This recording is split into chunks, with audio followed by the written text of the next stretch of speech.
5 राज्यों के विधानसभा चुनावों में कांग्रेस की करारी हार के बाद इंडी गठबंधन में कोहराम मचा है। विपक्षी नेताओं को समझ नहीं आ रहा कि आखिर जनता ने उन्हें क्यों नकारा। बीजेपी को मिले प्रचंड जनादेश के बाद पूरे विपक्ष की बत्ती गुल है। लेकिन सबसे बड़ा सवाल जो विपक्ष के सामने यक्ष प्रश्न बनकर खड़ा है कि आखिर तीनों राज्यों में बीजेपी के खिलाफ उल्टी हवा बहने के दावों के बावजूद तीनों राज्यों में बीजेपी को इतनी बड़ी जीत कैसे मिली।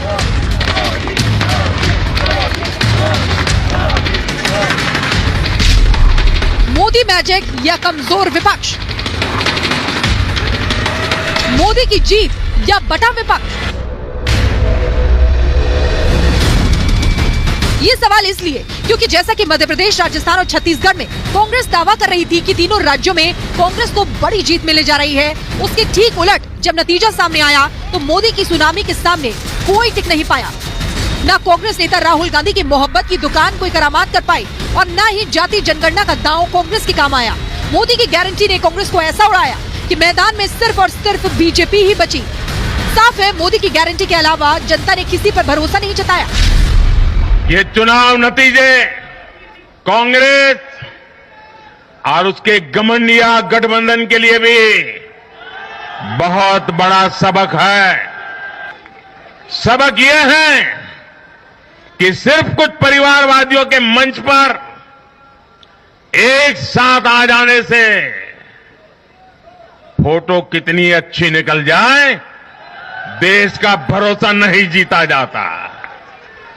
देश की जनता का दिल जीतने के लिए राष्ट्र सेवा का जज्बा होना चाहिए और घमंडिया गठबंधन में रत्ती भर भी वो नजर नहीं आता है। ये हाल तीनों ही राज्यों में नजर आया। मध्य प्रदेश, राजस्थान, छत्तीसगढ़। कांग्रेस ने जीत का दावा तीनों जगह किया, लेकिन मोदी मैजिक ने कांग्रेस समेत पूरे विपक्ष का सफाया कर दिया। लेकिन सवाल वही है कि आखिर विपक्ष की कौन सी गलती ने तीनों राज्यों में लुटिया डुबो दी।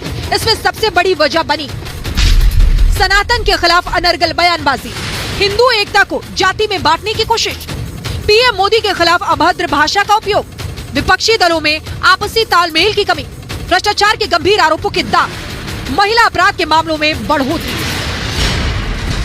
बेशक विपक्ष की ये वो कमजोरी थी जिसने मजबूत बीजेपी को तीनों राज्यों में और मजबूत कर दिया और रही सही कसर मोदी के करिश्मे ने पूरी कर दी। आत्मविश्वास से भरे मोदी जब मैदान में आए तो उनकी गारंटी ने विपक्ष के तमाम चुनावी दावों की धज्जियां उड़ा दी, जिसका नतीजा रहा कि राजस्थान, छत्तीसगढ़ और मध्य प्रदेश के नतीजों ने चुनावी पंडितों के भी होश उड़ा दिए। लेकिन इतने के बाद अब मोदी ने 24 के लोकसभा के लिए जो ऐलान किया है उसने विपक्ष को और भी परेशान कर दिया है। भारत का वोटर ये जानता है कि जब भारत आगे बढ़ता है तो राज्य आगे बढ़ता है, हर परिवार का जीवन बेहतर होता है। इसलिए वो बीजेपी को चुन रहा है, लगातार चुन रहा है। और कुछ लोग तो कह रहे हैं कि आज की इस हैट्रिक ने 24 की हैट्रिक की गारंटी दे दी है।